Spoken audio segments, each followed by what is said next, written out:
આજના વિડીયોની અંદર આપણે લોન માફ વિશે વાત કરીશું। આજે મોટો નિર્ણય સરકાર તરફથી લેવામાં આવ્યો છે। ખરા આ ખેડૂતોની થશે લોન માફ, જલ્દી ભરી દેજો ફોર્મ। 2 લાખ લોન માફ ફોર્મ ભરવાની છેલ્લી તારીખની પણ વાત કરવામાં આવી રહી છે। ડિસેમ્બરની તારીખનો મહિનો છેલ્લો હોવાનું પણ ફોર્મ કેવી રીતે ભરવાનું છે, કયું ફોર્મ છે, કયા કેટેગરીના લોકો ભરી શકશે, કયા કયા ડોક્યુમેન્ટ લાગશે, આ તમામ માહિતી તમને આજના વિડીયોની અંદર આપવાની છે કે શું ખરેખર ગુજરાત રાજ્ય સરકાર તરફથી કોઈ ખેડૂતોના દેવા માફીને લઈને વાત કરવામાં આવી છે। ઘણા બધા વિડીયો અને વોટ્સઅપની અંદર તમને દેવા માફીની લિંકો મળતી હશે। ઘણા બધા ખેડૂત મિત્રો અત્યારે રાહ જોઈને બેઠા છે, જે આર્થિક બોજને દબાયેલા છે। તેમને ખેડૂત સરકાર તરફથી કંઈ રાહત મળે તેને લઈને તેઓ ખૂબ જ ચિંતિત બન્યા છે। પરંતુ શું ખરેખર સરકાર તરફથી કોઈ આવી જાહેરાત કરવામાં આવી છે કે 2-2 લાખ રૂપિયા, 5-5 લાખ રૂપિયા સરકાર તરફથી માફ કરવામાં આવશે, એટલે કે ખેડૂતોનું દેવું માફ કરવામાં આવશે? શું માહિતી છે તેની વિગતે ચર્ચા કરીએ વિડીયોની અંદર। તે પહેલાં વિડીયોને લાઇક કરજો, શેર કરજો, ફોલો કરવાનું ના ભૂલતા।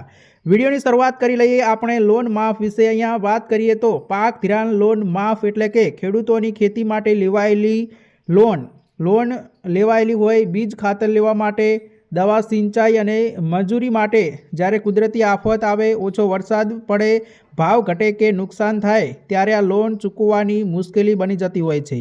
પાક ધિરાણ એટલે કે ખેડૂતો ખેતી માટે લોન લે છે, એટલે કે બીજ, ખાતર, દવા, સિંચાઈ કે કોઈ પણ મજૂરી માટે લોન લેવામાં આવતી હોય છે। અને આ લોન જે છે જ્યારે લેવામાં આવે છે ત્યાર પછી એની ખેતી કરવામાં આવે છે, અને ખેતી કર્યા પછી કોઈ આફત અથવા તો ઓછો વરસાદ આવે અથવા તો વધારે વરસાદ આવે, ભાવ ઘટે એવા કારણોમાં જે છે ખેડૂતો લોન ભરી શકતા નથી અને એમના ઉપર લોનનો બોજ બની જાય છે।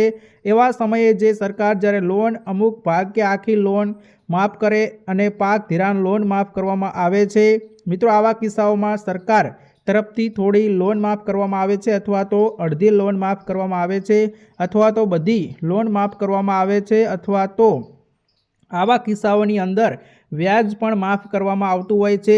આવા કિસ્સાને પાક ધિરાણ લોન કહેવામાં આવતું હોય છે। વાત કરીએ હવે આગળની તો સરકાર લોન માફ કરે છે, એટલે કે સરકાર દ્વારા લોન માફ કેમ કરવામાં આવે છે એના વિશે વાત કરીએ તો ખેડૂતો જે છે દેશની રીઢ છે। નુકસાન, બજાર ભાવમાં ઘટાડો, મોંઘા ખેતી ખર્ચ, આવક ઓછી, આ કારણોસર ઘણા ખેડૂતો જે છે દેવામાં ફસાઈ જાય છે। પાક જે છે નાશ થાય છે કે ભાવ ઘટે છે કે મોંઘા ખેતી ખર્ચ થાય છે અથવા તો આવક ઓછી આવે છે। એવા કિસ્સાઓમાં જે છે ખેડૂતો ફસાઈ જતા હોય છે અને ત્યારે એમને લોન માફ હેતુ જે છે એ યોગ્ય અપનાવવો પડતો હોય છે। ખેડૂતોની નવી શરૂઆતનો મોકો એક મળતો હોય છે, માનસિક તણાવ ઓછો કરવામાં આવે છે અને ખેતી ચાલુ રાખવામાં આવે છે। લોન માફ જ્યારે થાય છે ત્યારે ખેડૂત જે છે એને માનસિક તણાવ ઓછો થાય છે, ખેડૂતોની નવી શરૂઆત કરે છે અને ખેતી ચાલુ રાખે છે। વાત કરીએ હવે આપણે આગળ તો હાલ લોન માફ વિશે શું ચાલી રહ્યું છે એના વિશે આપણે અહીંયા વાત કરી લઈએ તો મિત્રો, હાલમાં લોન માફ અંગે ઘણી જે છે અફવાઓ ફરી રહી છે।